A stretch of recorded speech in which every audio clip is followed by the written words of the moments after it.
Yo, yo, yo, what's good? What's good? It's Stormy B Man, and I am back.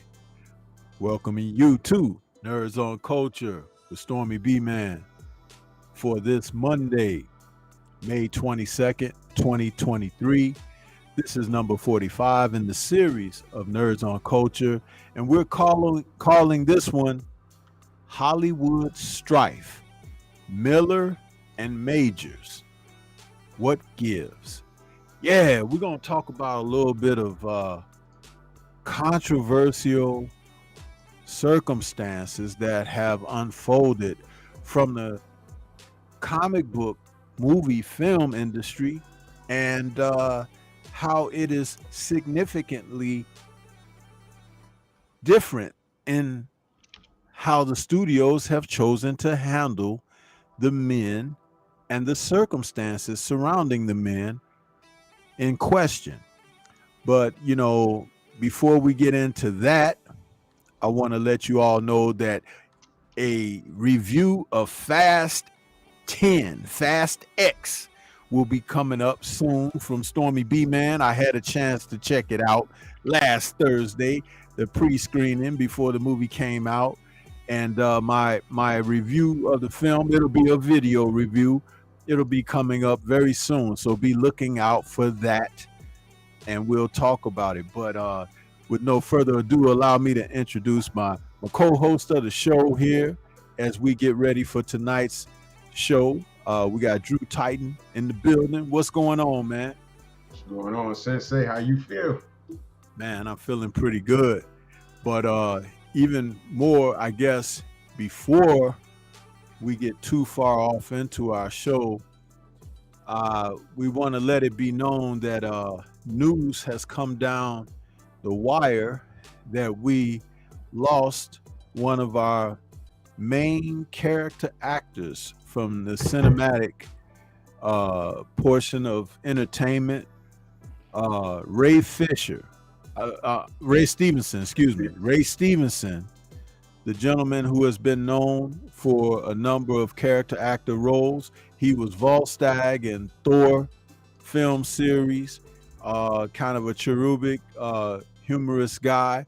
Some of you have seen him in lots of other type roles, but one of our favorites, and we talk about it all the time, is when he played Punisher in Punisher Warzone. Mm. And it is with sympathies toward his family that we have to bring that news that it was reported earlier today that he has passed at the age of 58 years old. Circumstances around his cause of death have not been made available at this time. If we have updates on anything regarding that, we will bring it as we get a chance to do so. But because he's a character actor that has played in roles in fare that we cover on this show, I thought that it would be with utmost respect that we mention this and send out our deepest condolences to the Stevenson family. So, Drew, do you have any words that you would like to share regarding the loss of this gentleman? Yeah, this brother, he in Punisher Warzone. I know he has a body of work, but this is a nerd channel. This is where he stands out. This picture you see actually is this movie wasn't really. It was the second Punisher film to hit the silver screen. It was wasn't a sequel. It was just another story. It wasn't a sequel, but I appreciated what they did with this one because it was based off of the graphic novels of the Punisher. You see his face. The reason why he was selected to play the Punisher in this film is because Frank Castle in the comic books, in those graphic novels, this was the pic. He looks like the picture, like a rough and rugged man of a certain age, and he's about business. Unlike the he was about business in the character Punisher was about business in the first movie, but this one was way more violent in certain aspects. It was over the top, rocket launchers and And the scene that I often play on my channel where the shotgun to the grill. Y'all know what I'm talking about. If you know, you know. It was hilarious. I saw it in the movie theater. I fell out my seat. It was funny as hell. And he was only 58, right? Yeah, 58 years of age. Yeah, he is young. And I didn't know he was sick. I forgot he also played what you call it in the Thor movies. I totally forgot. Volstagg, yeah. Volstagg, yeah. It's it's unfortunate. Rest in peace to the brother, and prayers for him and his family, man. That's unfortunate. Yeah, and I would suggest anyone want to enjoy anything regarding Ray, please go and revisit Punisher Warzone, because I'm telling you, it is worth a 90 minutes to sit there and just take in some pure, brutal, anime type action in live action. Yeah. This was on that level of Ricky O, Oh my gosh, man. We need to do a review on that film because that was ridiculous violence. But man, don't expect the Academy Award. Just go in there and enjoy it for what it's for. Just violence and limited storyline, but it was fun to watch. Very fun to watch. Punisher Warzone. Salute to the Jab Jamboree, man. Salute. Yeah, that's my fellow nerd in there. Yeah, salute to Act Richard. Yeah, what's going on, man? Jab Jamboree. Hey, man. So and that's one thing that, like, when I say go check out Punisher Warzone, I don't just say it in homage to Ray Stevenson. It's a pretty darn good film to sit down and enjoy. It's like I just mentioned that I got my review for Fast X coming up, and that movie right there is a popcorn, nachos, hot dog, and beverage type movie, man. I'm telling you, I was sitting there, the preposterous stunts in this movie, man. It's just like I'm sitting there like, okay, when I didn't get the memo, but when did Toretto and his crew, his family, that's what they always say, family, when did they become superheroes, bro? Bro, you know what? Here's the deal. If you start out and watch Fast and the Furious 1, and then fast forward till now, you're like, how the hell did we get here? I was done. Which one was it? 7? Where he did the burnout on the roof of the building and took off. I said, man, I cannot. No, which one was it when he went from one building to the other? Yeah. In the car. Was that Fast 7? Was that 7? Dude, I done lost track, man. Because listen, one of the things I don't do, I don't go back. It's like, and I don't mean that with disrespect, because it's like, listen, and you should understand what I mean when I say this. You ever see something that you can't believe, right? And you do something like this, like, yeah, exactly. Exactly. What the hell? That's the Fast and Furious films. Listen, man, this movie right here, they find a way to bring back everybody that was in the movies, man. The only one that they didn't bring back because they couldn't is Paul Walker. Right. But they still mention him in the movie like he's out there. They mention it like he's out there. So don't be surprised if they get one of his brothers and they do some CGI stuff, because they got that deep fake thing they can do now, and the brother come back as him. Either the CGI, but what they might do? They might do the Face Off. Remember Face Off? Well, yeah, that's what I'm saying. Yeah. They may be able to do. Listen, there are characters that come back in this movie that you thought were dead. There's no coming back. Okay, and that's no spoiler. That's no spoiler, because I ain't saying who or what or whatever. But I was like, I'm sitting there looking at this movie, man. Blow up? Like, huh? You looking like, didn't he blow up or some shit? Dude, listen, there's a great scene when a returning character, Jason Statham, because he's been in a couple of them, right? Mm-hmm. But check this out. Jason Statham, man, he's got this bag hanging up in this warehouse, and he's working out on it, you know, punching it, kicking it, punching it, you know. He's like giving it a good go because it's one of them big bags, like that big bag they got in the Mayweather gym, you know, that big one. So the crew come in to check him out because they wanted to get in touch with him about something. And some chaos breaks out. I ain't gonna, no spoiler here. But what was so funny is that the bag get dropped on the floor and it bust open and a dude come running out of the bag.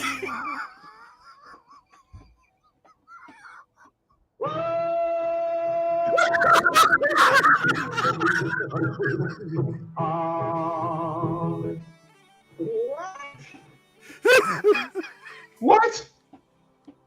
Statham was in there having his own private time, beating the crap out of this dude in the bag.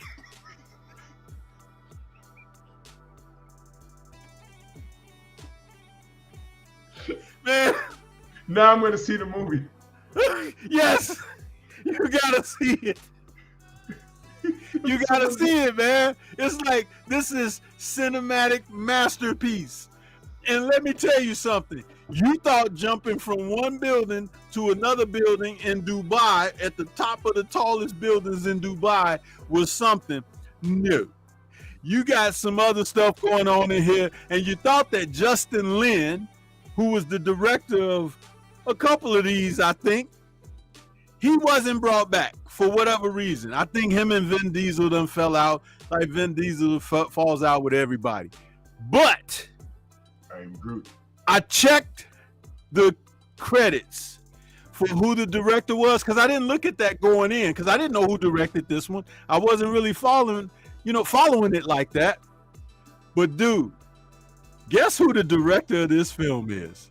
Oh man. Huh? Who? Louis Leterrier. Now, Louis Leterrier directed one of my favorite Marvel films, The Incredible Hulk. Damn good movie. The action in The Incredible Hulk is pretty damn good, isn't it? Yeah, yeah. So that's all I gotta say.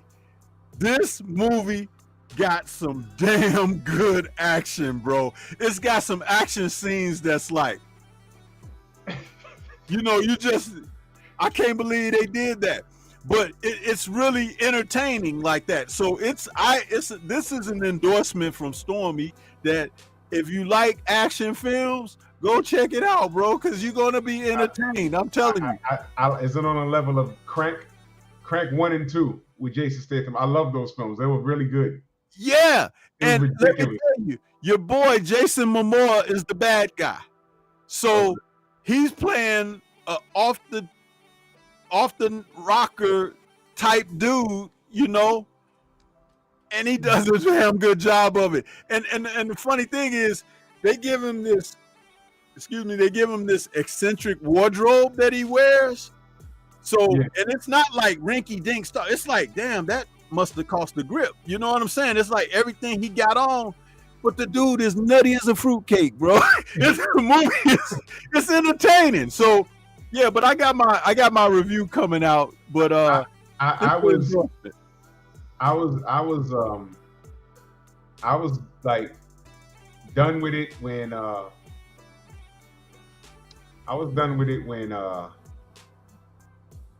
there was a scene where they said, "Yo, it's time to get back to work," and The Rock was in the damn hospital bed with a cast, and he just flexed and broke the cast and just walked out of the damn hospital. I said, "All right, I think I'm done here. This is just over." There, they just turned into a full-blown anime at this point. It was crazy. But it's entertaining, and I've got the Fast and Furious crew in the thumbnail for the Nerds on Culture thumbnail. They're in there, so I figured I'd kind of like break the ice by talking about that a little bit. But I'm like, damn, they're on number 10 already. Oh, damn. And this is no spoiler, but I think there'll be another one too. I think Stormy, they're gonna go to 10, they're gonna go to 20, man. They're gonna milk. I don't know how many they intend on doing, but this one is it a spoiler to say this? It's like it leaves a lot of ends untied. It does. That they always leave that door open. I think all of those films did do fairly well. I think when I say fairly well, the money they put in, they make back. And there's always money left over. Now, again, you're not going to get Academy Award, but they do enough to leave stones unturned. You understand? So, hey, I'm not going to be surprised they go all the way to 20 with this. Those movies, to my surprise, I thought it was going to be over after 3. Tokyo Drift, I think, was 3 or 4. I don't remember. But I thought it was going to be done after that. But nah. Every time I turn around, they've made one every other year, right? Almost. And hey, man, Michelle Rodriguez, she got some action scenes in this one, bro. She got some action scenes in this one. I mean, they throwing down. My wife actually looked at me and say, "Oh, that looks so real." I'm like, it's like, yeah, they throwing down out there, bro. They throwing down, man. So, hey, go check it out. You go, hey, and get the large popcorn. You know, get the all right, cool. All right, okay. Look at Anthony Bolton. He said Fast and Furious is going to join the MCU one day. You know what? If they do that.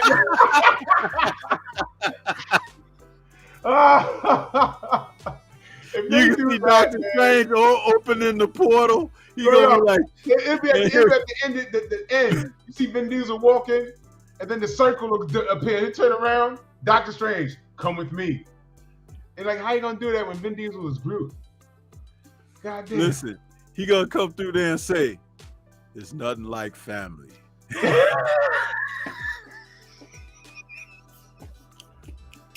Oh my God. Oh man. But man, I'm telling you, listen, I think movies are making a comeback this summer because I've been going and I've been really enjoying myself like a kid, man. It's like, I don't know if it's because I didn't really go to no movies last year or anything, but this year I'm kind of back to going to the theaters.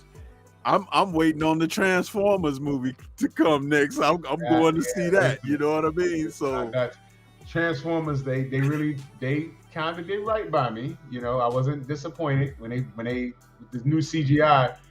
All I could say is when they start doing things, and I'm like, yo, please don't ruin my childhood. You know, G.I. Joe and Transformers, that's my childhood right there.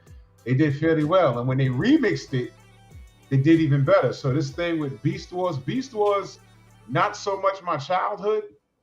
Yeah, because I was way past it, but I've seen it. But this looks really good. So yeah, I'm definitely gonna give it a look. That one Transformer that looks like a gorilla. That's Optimus Primal. Yeah, that it looks so good, you know, because seeing it on the big screen when they showed the trailer, you know, I'm like, man, that looks amazing. Good. And we thought the first one was amazing, right? Yeah. You remember that scene out there in the desert when the thing come up out of the sand and then you know Tyrese and all them was running. It was like, what the hell? That thing was coming out. They said, what's going on? And he was like, it looks like a man. If you seen this shit, my God, that was funny. Yeah, you know what he was looking at. But you know, once they did Iron Man, they had to come with some stuff like that because of how Iron Man's special effects were. There's nothing like that opening Iron Man movie when he first suits up for the first flight. Remember? Yeah, and man. He's like, and they show all the stuff moving on his armor, and he's like checking out everything. And he's telling Jarvis, he's like, yeah, we're gonna be clear to fly and all of this. And Jarvis was like, yeah, we're running a check over the suit, and the camera was going around his body, and it was just showing all the flaps and stuff opening and closing. Dude, when I was in the theater watching that for the first time, you could hear the oohs and ahs from the audience, you know, because we hadn't seen nothing like that at that time. We were like, oh man, that's cool. You know, it's like when he went back and kicked their ass, man, the theater was going crazy. When he had that lady at gunpoint and he locked in on him and launched those missiles at him, Yeah. and blew his ass up, man. That was crazy. I said, man, this is badass, man. How about That when he was badass. walking through the war zone and that tank fired at him and he kind of sidestepped the shell? Yeah, And yeah. then he held his glove up and he was like, phew, he shot one little missile One and it little blew the whole repulsor tank away. up Blew like the whole boom. And he tank turned up. around and started walking. Man. I was like, man, you know, that first Iron Man movie was awesome, man. Marvel And always did a great job introducing the heroes. yeah, You know, or it, like you mentioned the Incredible Hulk when they cornered him at the campus and they fired those gas scenes and he didn't know where to go. He put his hands on the ground and he started turning. I was like, uh-oh, man. Dude, let me tell you something, man.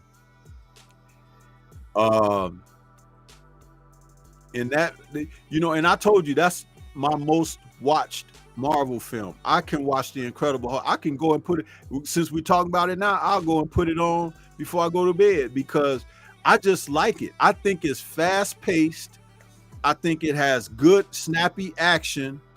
The Hulk kicks butt in there, and Ed Norton is not bad as Bruce Banner. It's like it hits on a number of check marks for me. I love that film. I remember I couldn't wait to get it on DVD, you know, because Blu-ray was just starting at the time. So I couldn't wait to get it on DVD or Blu-ray at the time when it finally got released to video after playing in the theaters.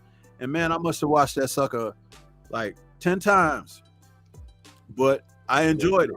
And you know, one of my favorite parts in that film is when he's fighting the Abomination.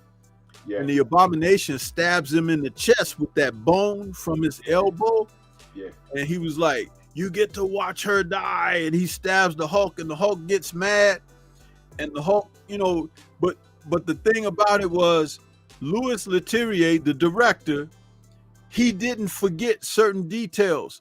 So when the Hulk started getting the one up on the Abomination, who's actually bigger and stronger than him, he ripped that same bone out of his elbow and stabbed him right back in the chest with it. Remember that? Yep. And then he had that chain around his neck and he was about to rip his head off until Betty was like, stop!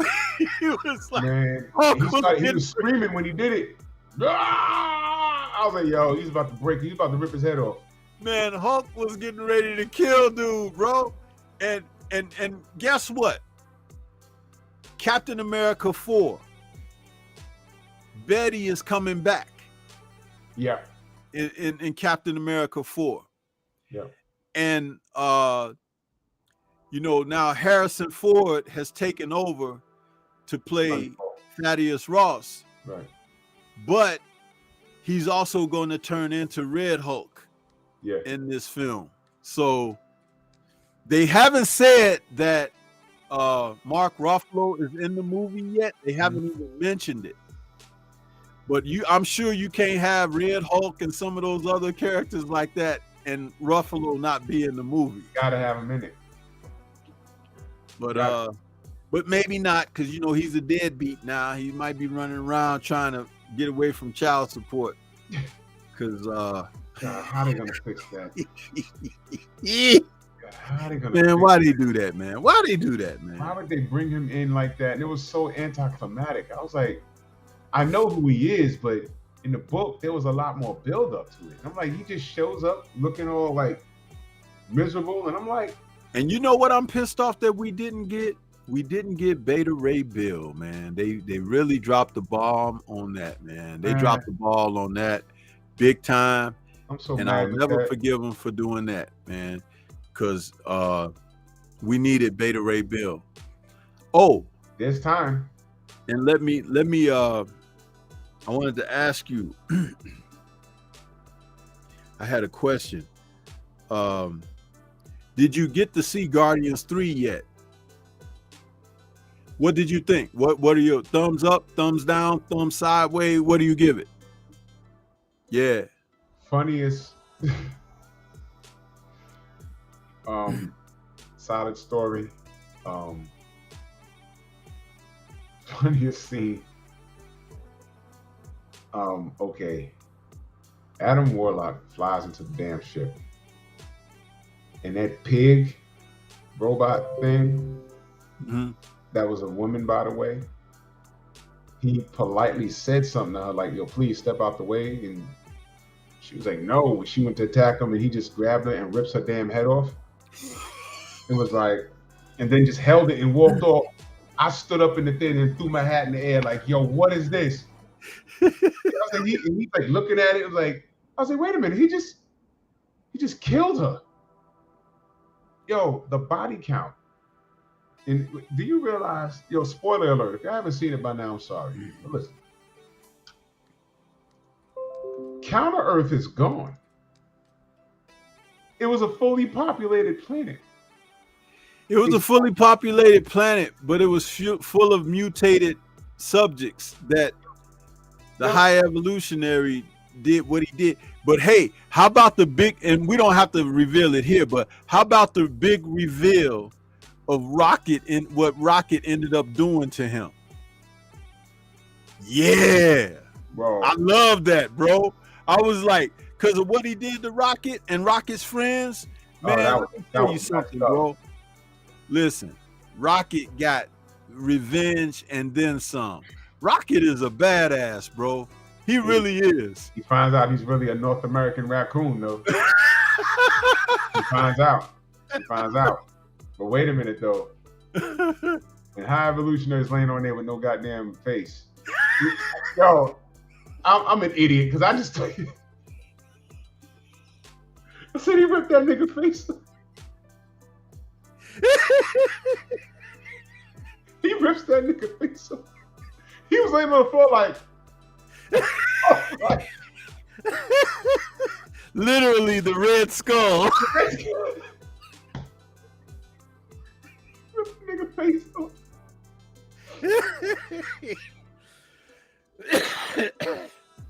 Oh man. Oh, man. I tell you something. They did go for the violence in this one, didn't they? Yeah, it was super They really violent. did, bro. It was super violent, man. But Adam Warlock is he's strong, man. He's strong. And yeah, he had the stone in his forehead. That's there. But yeah, man, solid film. We see what's coming at the end, and it looks like Phase 5 is going to be the apology for them goofing us off. They tested the waters with Phase 4, and they did not get a good reaction. So I'd like to say thank you for listening, because a lot of people would have been on some, we're going to do what we're going to do. Fine, we're going to get our money. You're going to get our money. But the Disney Plus series looks pretty good. The we see Disney Plus, the Skrull Invasion, that's looking good. Secret Invasion. These next couple of movies coming out, they look pretty solid. Yeah, I'm really happy in to see in which direction that they're finna go. And yeah, I'm looking forward to it. This actually ties into our conversation tonight. Exactly. I was gonna allude to that too, and I'm glad you went ahead and did it, because, and we don't have to take all day to talk about this, but there has to be a conversation had. Excuse me. We have a couple of guys on the Marvel and DC side of the creative process that have run on to some difficult times. And I'm trying to use my words carefully here, because things haven't sorted out on both sides at all. But one side, on the DC side, some decisions have been made, even though the crime or crimes are heavier. Mm-hmm. And with an eye toward this image here that I put up on the screen, Marvel versus DC. Now that James Gunn is over on the DC side of things and he has completed his trilogy with the Guardians saga, he is free to continue to develop the new direction that DC is heading. And Marvel is deep into trying to overcome phase 4 with what they're doing going forward. But a question was posed to James Gunn whether or not there would be a possibility down the line somewhere that we could see a Marvel versus DC production or something like that. And he said definitely is something that we could see in the future. But of course, DC is requiring itself to kind of rebuild where it's going with new stories being told. So, but he said eventually that something like that could happen. But coming out this summer, supposedly in July, will be the new Flash film.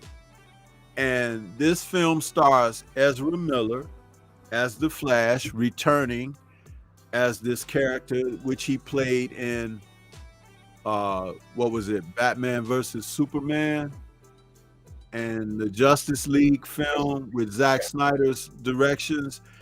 And so now this is his solo film. And this film had been on the table to be made even a few years back.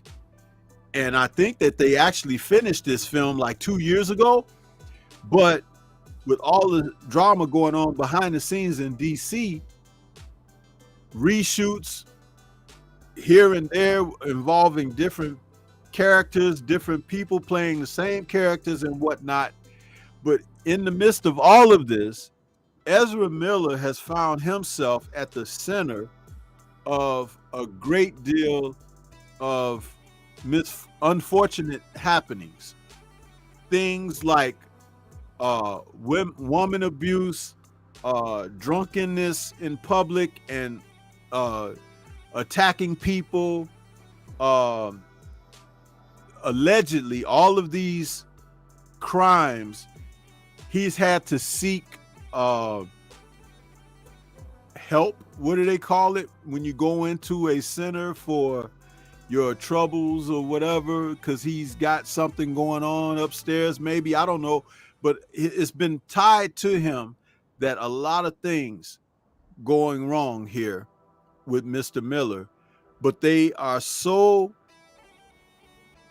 confident that this film is going to do well, they have not fired him, even though that there were rumors that he would be let go and that another person would be cast. Even rumors of there have already been scenes shot of a new guy playing the Flash, where Ezra's character would kind of be X'd out and the new guy would take over. No one has confirmed that, but several different reports have come out about that. But it's the entire handling of Ezra Miller that shocks people, because there were a great swell of writers and everything that had originally said, oh, he's done. And then DC has come back and say, DC Warner Brothers has said, no, hold up, he's not done yet.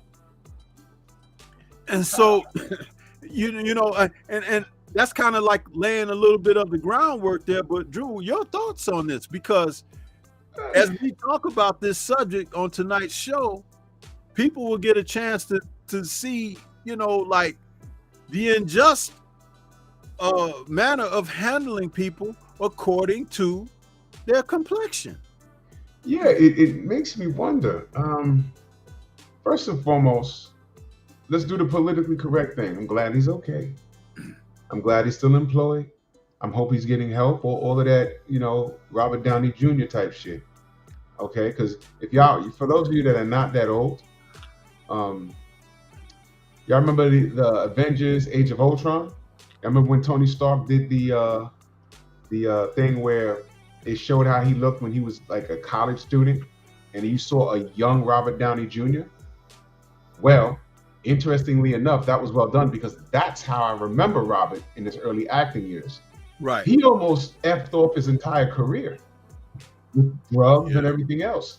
He's very lucky to be in the position he's in right now. Very lucky.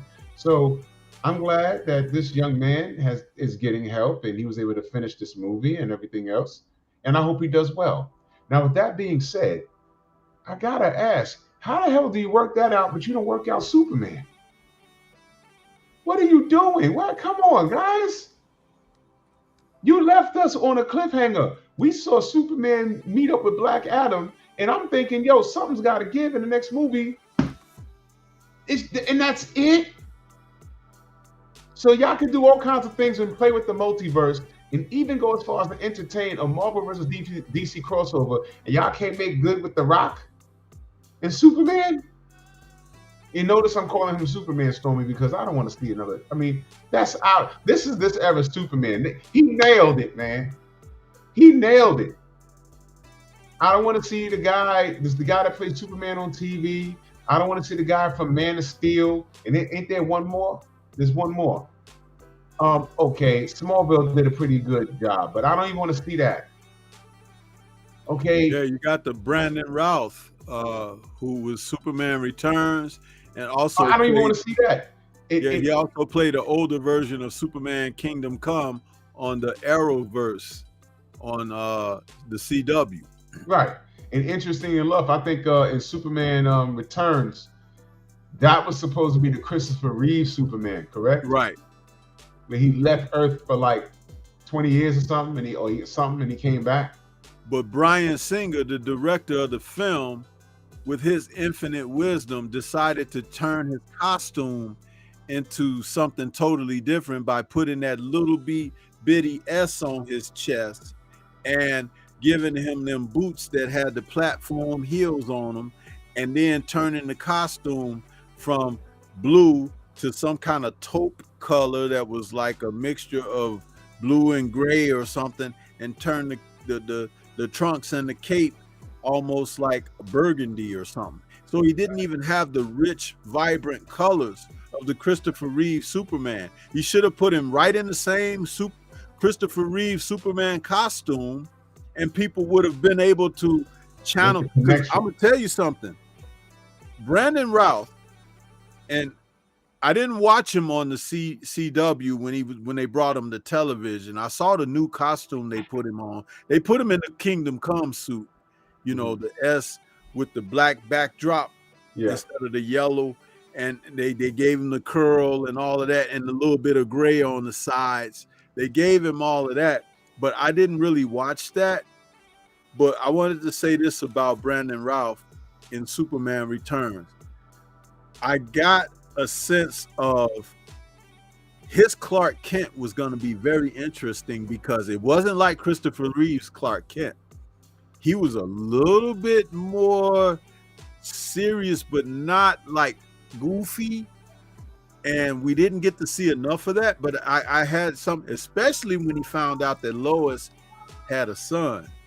Yeah. And he thought it was Perry's nephew's son. So it's like Clark was kind of like, you know, he didn't like that at all. But I just wanted to say that, yeah, they had too many people, and they should have stuck to their guns. Yeah. And they didn't do that.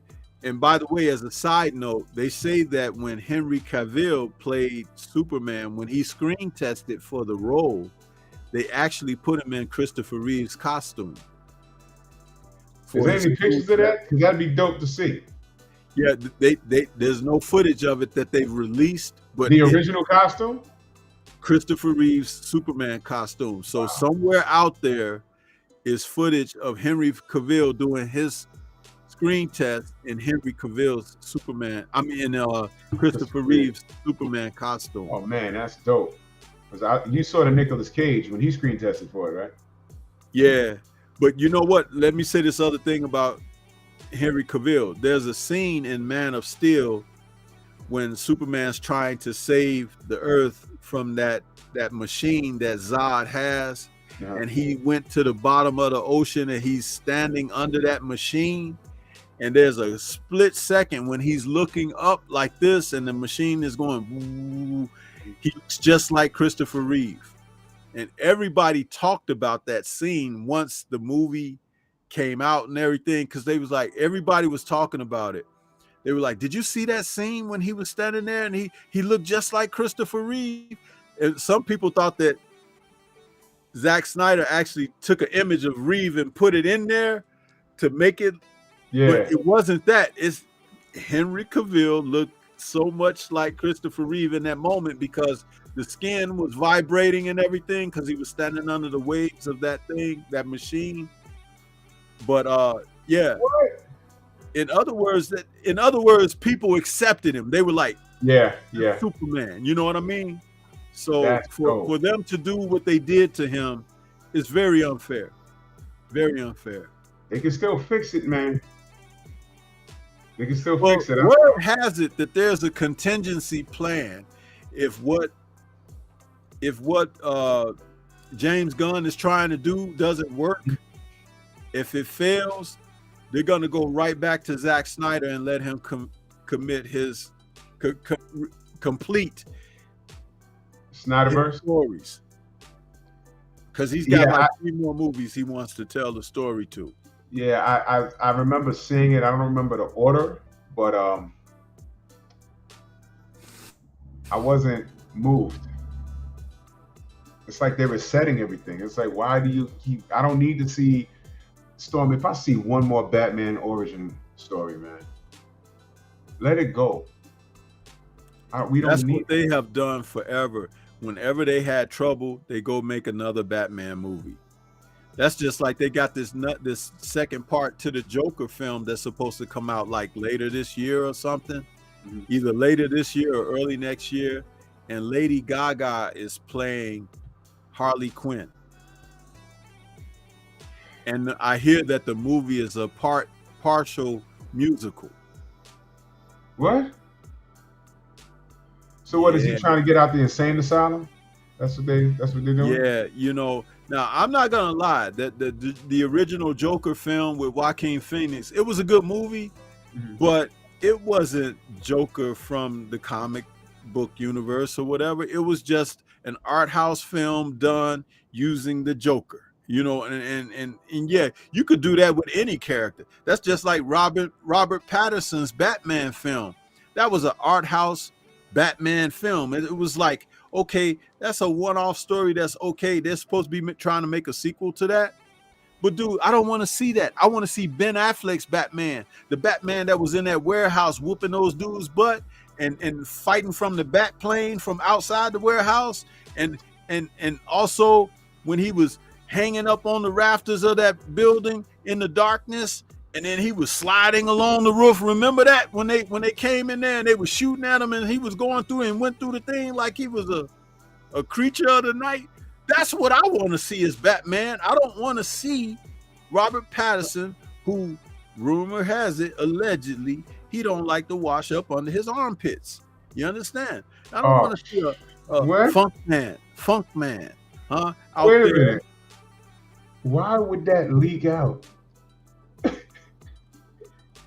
Yeah, man. Listen, they said that a long time ago when he was on Twilight and everything. That's the rumor had it. He don't use deodorant? Don't like it. So he can't use key limes? So, whatever, man. Listen, man. And he likes to try to romance all his leading ladies. Not smelling like that. In Twilight, he was messing with that girl. And of course, you know, in this Batman film, he was messing with what's his name daughter, who played Catwoman, Lenny Kravitz's daughter, you know, Chloe or whatever her name, Zoe. You know, there was a rumor allegedly he was boning her on top of the Batmobile on production or something. I don't know how. That's why I say allegedly, but you know, he's Bruce Wayne, but he smelled like Killer Croc. Yeah, he was the real Killer Croc. Yeah. Oh my God. Stinky pig. Yeah, back to Ezra Miller, man. So with all of this that this man has done, including detaining a minor and all of this stuff, the dude is still able, and They advertising the movie and everything.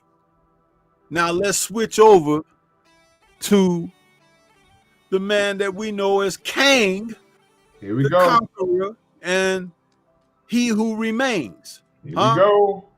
Now, this gentleman, who over the past year and a half had really garnered some traction under his career with his role in Creed, on the TV series Loki, and some other little productions he did. He did that one film with the airline, with the air fighter pilots.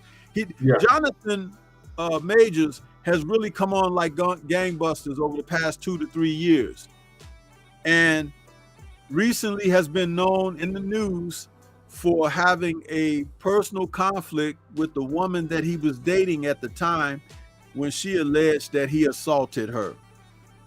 They were supposedly coming back from someplace in a taxi, Uber, Lyft type situation, whatever, and they had an argument over her wanting to look at his phone or something, and he wouldn't let her look at his phone, and she struck him and things of this nature, allegedly, and it all went down. He took her home, he went on somewhere else, and she ended up calling the cops and stuff and saying that he assaulted her or whatever. Well, just based on that, Mr.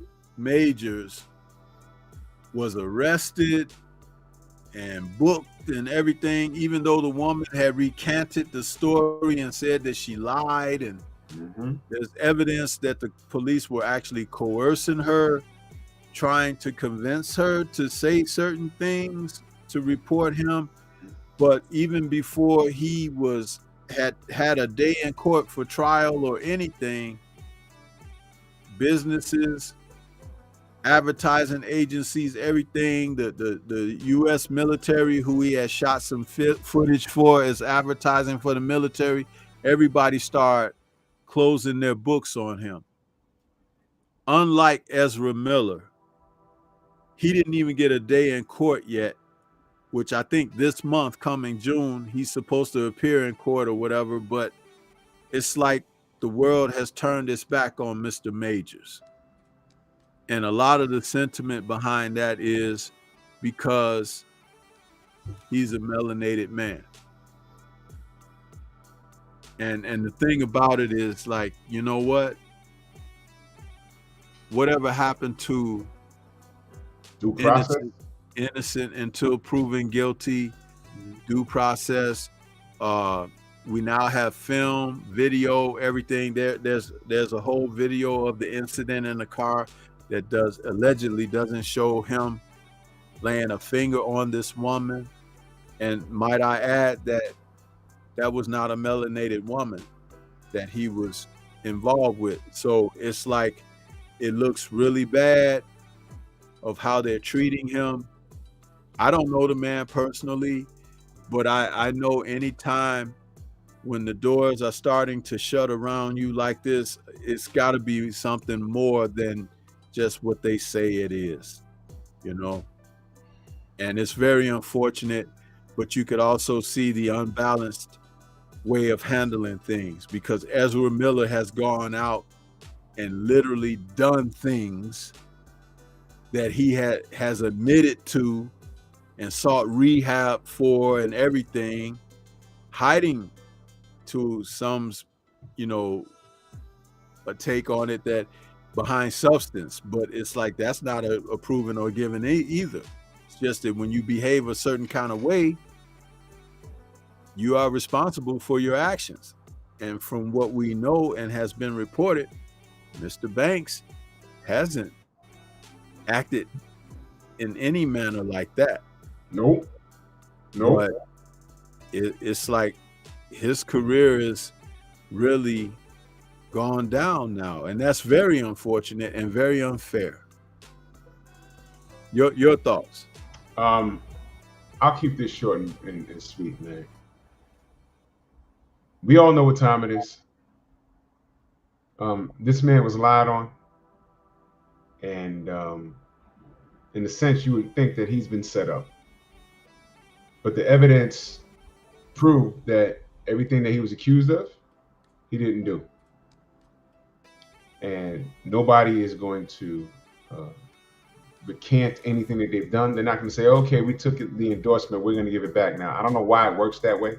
I don't know why they can't just say, okay, we made a mistake here. Here, take this back. The man lost millions of dollars.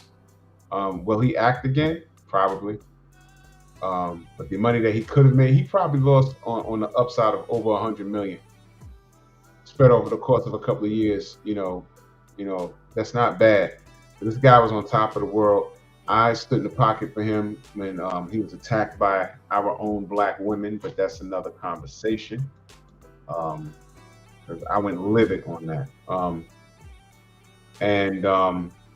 This is typical. When Kobe Bryant lost his life in the chopper with those people and his daughter, the first thing that Oprah Winfrey and her friend did was talk about the great charge that he had, which was proven that he didn't do. The only thing he was guilty of was adultery. Now, why would you bring, out of all the good that Kobe Bryant has accomplished in his career, why the hell would you bring that up? Okay, Oprah Winfrey also did Michael Jackson dirty. When the man died, they started talking about his accusations. Why are you bringing that up, black woman, in his death? And the estate threatened to sue her, and she had to take down her documentary video on Michael Jackson. So basically what I'm saying is that this is the rhythm with any black person that does something of substance in the public eye. They will drag us. When I say they, I mean everybody, every race, culture, and creed, because to them we don't matter. And they wait for us to fold. So Jonathan Majors was on fire.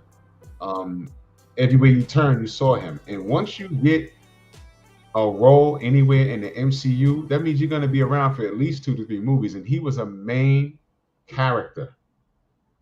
Now, I don't know what they're going to do. I heard some things. I don't know what they're going to do. But for him to be shafted the way they're doing, it's typical. And this woman that's lied on him, what do you think's going to happen to her? Not a goddamn thing. So this is the way of the world. I'm not shocked. I'm not surprised. And, I just I wish for him the best.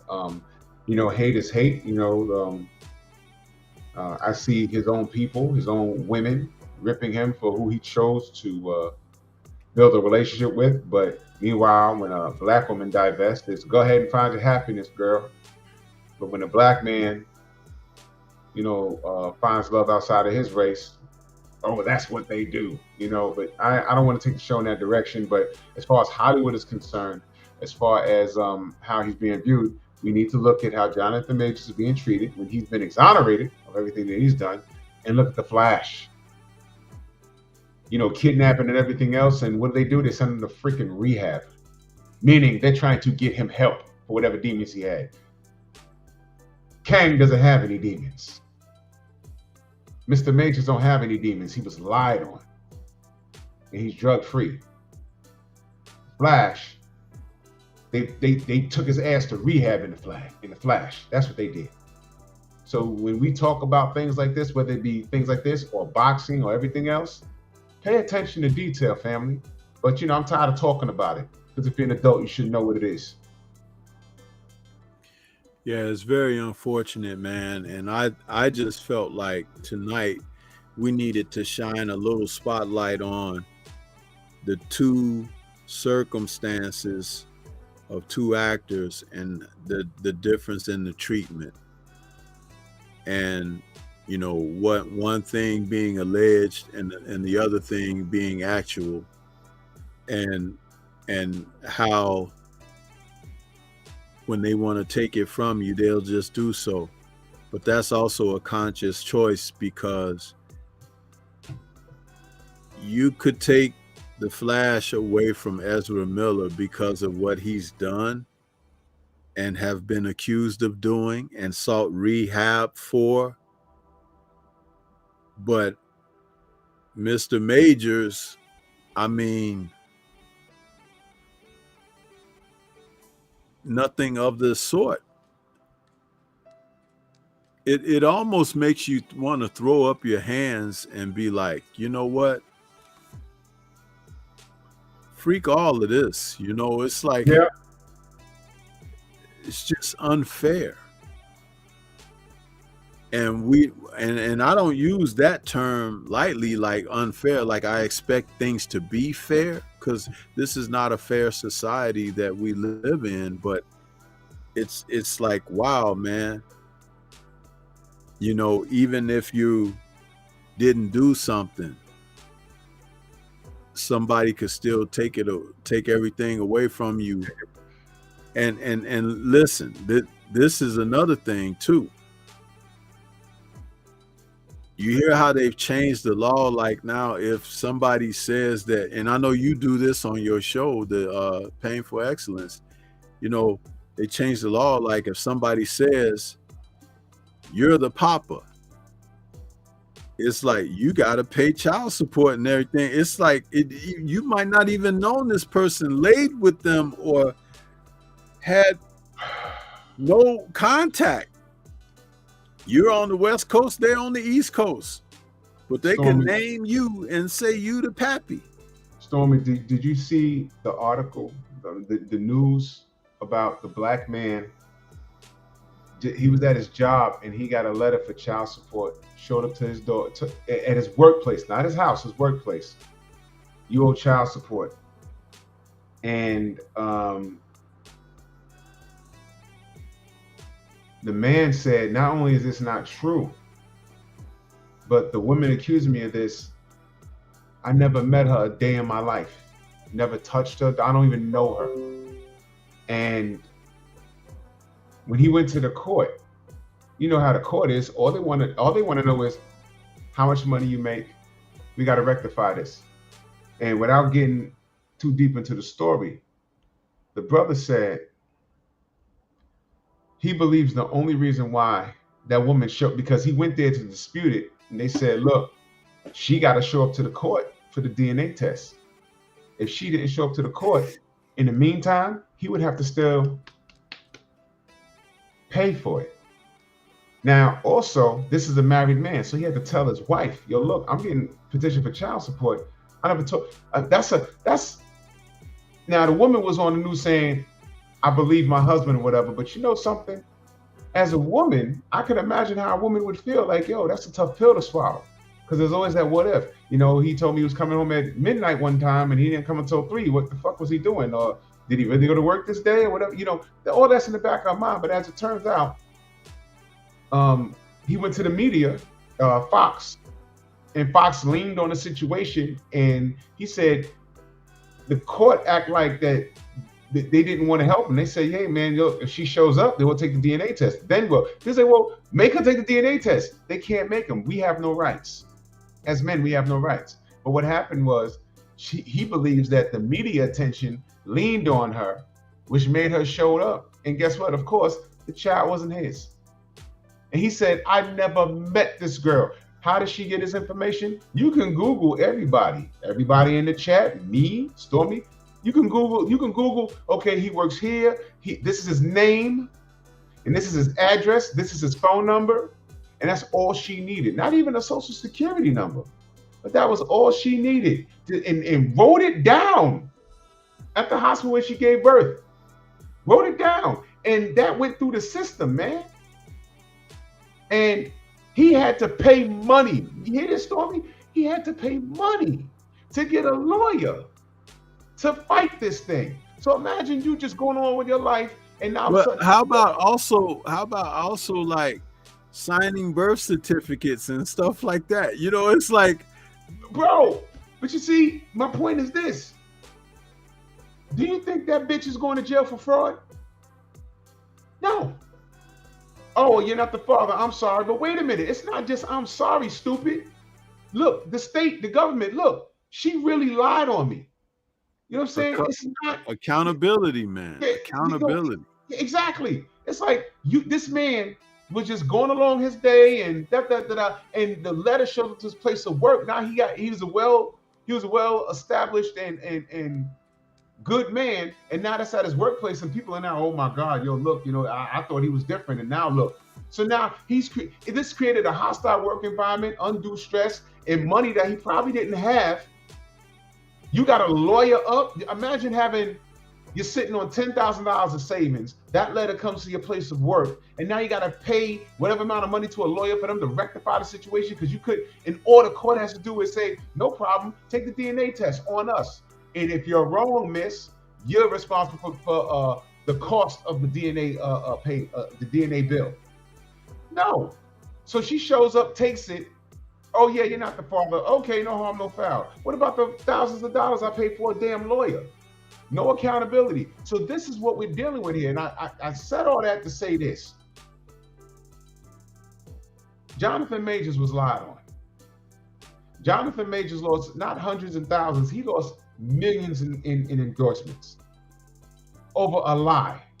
And the woman said she lied. And he broke up with her. They didn't lie on each other, and they stayed together. He stopped dealing with her.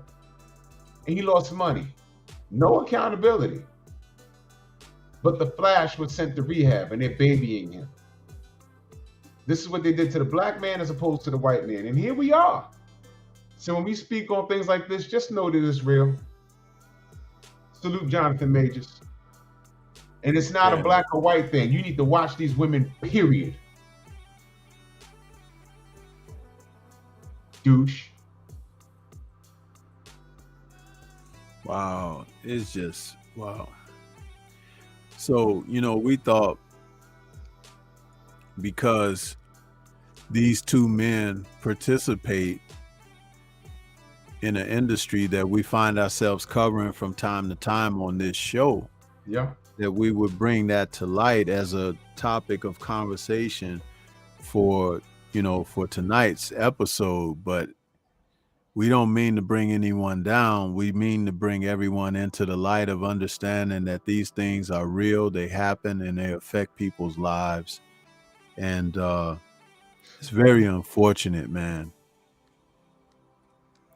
Very unfortunate. It's enraging, man. It's enraging. The unfairness is very enraging, man, because no matter how many stories come out, no matter how much we report on it, no matter what,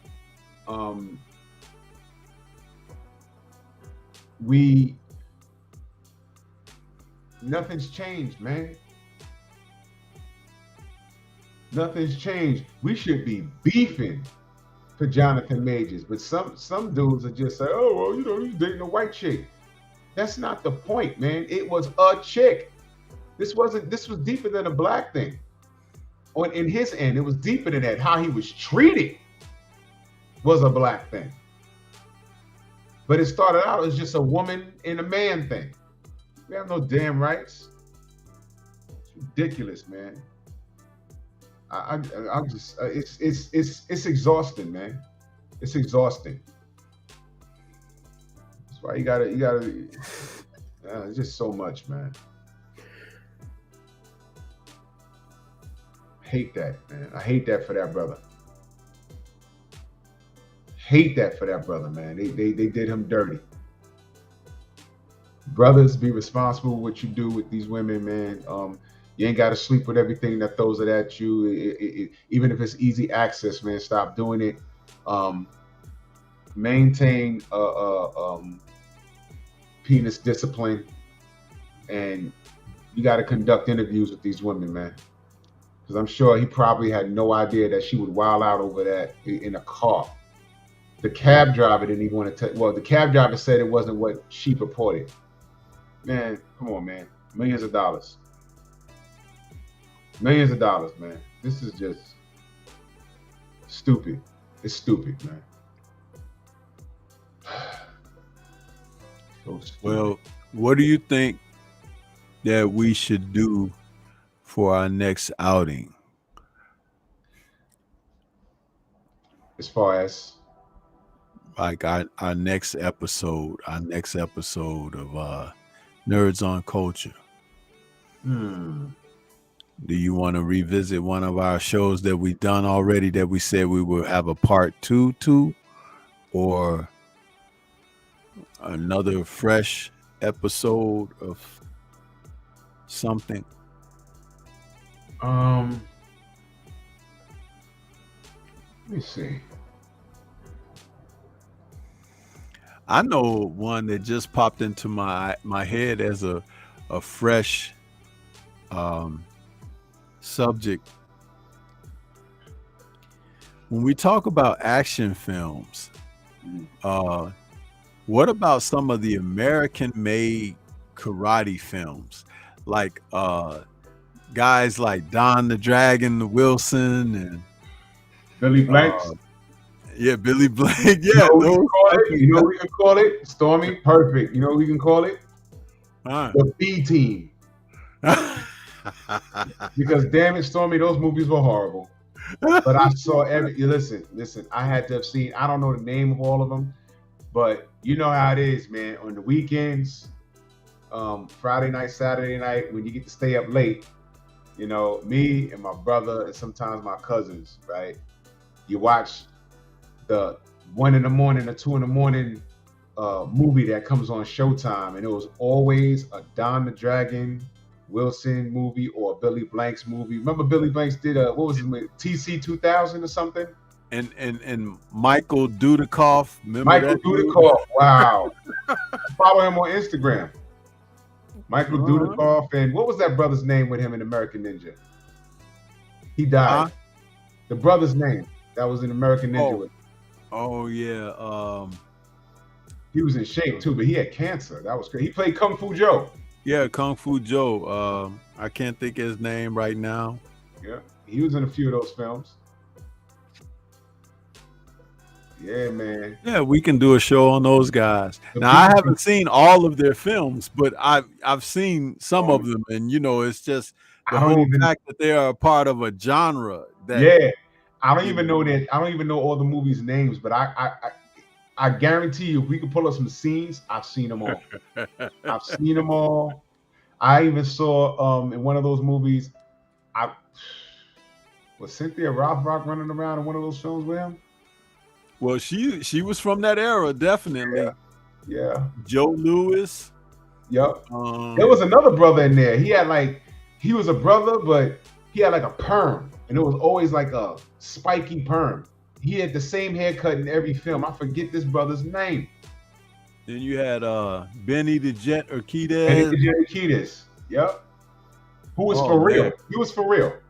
Oh yeah. Benny the Jet was for real. Yeah. Oh man. So yeah, we can do that. Yeah, let's do that. Let's call it the B Team, like you said. Like, they held it down though. They were like they did. Yeah, they did. And a lot of them played in those films made by that company Golem Globus or something like that. Something like that, right? Yeah. Uh-huh. Oh man. Also, the guy who made the ninja films, Sho Kosugi. Sho Kosugi, yeah. And he had 2 sons, Shane and Kane. Yep, Shane and Kane. The last time I saw Sho Kosugi was in that ninja film. Ninja Assassin? Yeah. Yeah, he was in that.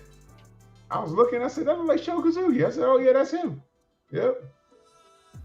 Sho Kosugi, yeah. There's a lot of that in the 80s, Stormy, that was like a ninja genre. I saw American Ninja in the movies. Mm-hmm. It did fairly well, but there was like 40 of them damn things now after that. Michael Dudikoff was in the first 2, I think. And Sho Kosugi was in was it Ninja 3? I forgot. But he was in a bunch of those, man. There was another guy, Richard Norton. Richard Norton was in a few of those films. And funny thing about Richard Norton is this. You remember what's his name that used to sing with the Doobie Brothers? Michael McDonald? Michael McDonald. Right. You know he had you know he had face surgery, right? And he don't look nothing like he once looked. Really? We knew him with the beard and stuff. Really? Yeah. Google him right now, and you'll see what I'm talking about. But I wanted to say Richard Norton did the same thing. Richard Norton had a certain facial appearance in the 80s and early 90s. And then he had this period where he went and had some face surgery, and he looks nothing like he looked in the 80s and 90s now. Okay. Wait a minute. You see it? McDonald singer. Mm-hmm. Okay. Okay, I remember him with he looked like Wolfman Jack. I remember that look. But this is, okay, well, he's old. He's all gray now. Wait a minute. This is him? He had surgery, bro. He don't look the same. He look like a different person, don't he? Well, you remember he did the song with Patti LaBelle? Yeah. On my own. Right. This is the same guy? Same guy. That's why I tell you, he had plastic surgery, bro. Oh, shoot.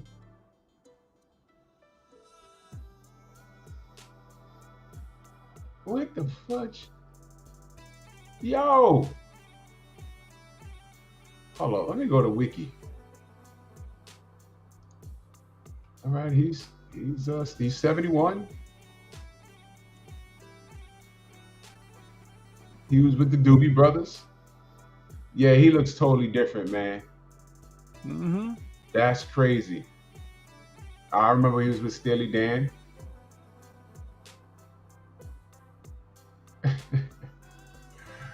Oh my God. Yep. He had some surgery, bro. Wow. That surgery something else. Yeah, I'm gonna be there. Oh my gosh. That was a funny line in the Last American Virgin. No, the 40-Year-Old Virgin. He said, listen. Now Google this one. Richard Norton. Richard Norton. Just Richard Norton images. And you can tell the ones that he's a little older now, but look at the ones from his young. He don't look nothing like he looked when he was a younger dude. He used to play in movies with Cynthia Rothrock and Sammo Hung and stuff in the early 80s.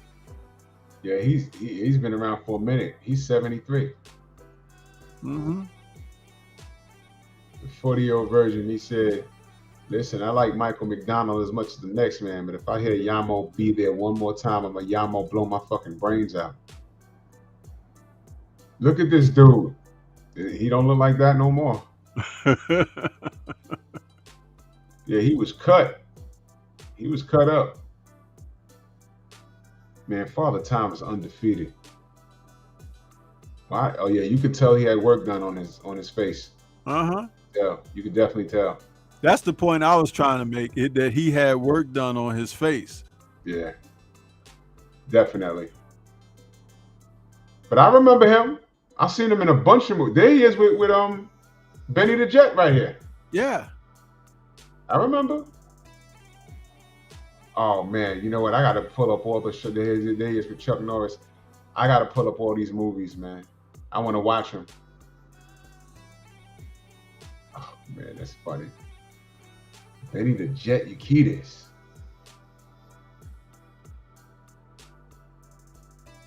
Hendor gave me an idea. He mentioned Tony Jaa. He gave me a. And salute to y'all in the chat. Salute to everybody in the chat. I see you, Mark Nash, Dr. Mark. Yeah, meant to. Action stars today. Who's the best one? We could do that. For a good minute, I thought that Tony Jaa was definitely going to be, but I don't know if it was a language problem for him or what, but when you talk about stunts, he was like a modern day Jackie almost, with what he could do physically. I mean, Have you ever seen that footage of him jumping up on guys' shoulders and running on their across head. them? Oh Yeah, man, he it's did like that at a basketball game. yeah, just a vertical leap up onto their shoulders and Yeah, he did that during the halftime show at a basketball game a few years ago. He when I first saw Ong Bak, that scene where he walks into the building and he's fighting all the way up those steps into the room, that was It's one shot. That was one single take. take. Man, I said, Yeah. this kid is amazing, man. And he has that great fight scene with what's his name? The big guy. What's that guy's name? Nathan Jones. Nathan Jones. There you go. Who I think will make an awesome Ben Grimm. The thing is, he can't ditch that Australian accent. It's for real. He's really Australian, yeah. Man, but Tony Jaa, he's been in some pretty good action films too, Nathan Jones. They always devise some excellent ways to kill him. Remember in Troy when he faced Brad Pitt? I was so whack. I was like, yo, what? He just did a little game over. I was like, oh man, that's horrible. He faced Jet Li in Fearless. Yep. He was in Mad Max. That's a show. We could do a show on him, Jet Li. He got a deep catalog, man. But not only does he have a deep catalog, he made a lot of films, but he has about 5 films that indicated a change in his career. It was a defining point. And personally, I think his greatest martial art film is Fearless. Yeah. But a very interesting thing with Jet Li. Very interesting. Yeah. But hey, man, we got to get ready for your show. So give us some final thoughts on tonight's show so we can wrap things. Another slam dunk. Like this show is so relaxing. It's growing. Damn, what number are we on with this show? This is 45. Wow. 45 Mondays in a row. Well, we may have missed one Monday or so, but wow. Coming a long way, man. And this is thank you for having me on here, man. This is another great show. I always look forward to what we're doing. Yeah. You know what I'm saying? You know, there's a lot to talk about, and it gives us a break from the nonsense. Right. Absolutely. You know, so absolutely. Again, this is dope. Y'all make sure y'all smash the like button. And like I said, like we just brainstormed. We just thought of 3 new shows to talk about, just like that. Yep. Just like that. The B Team, Jet Li, Action Stars. This is what it's all about. A 4th show, video games. Did we do that? We did not. Not yet.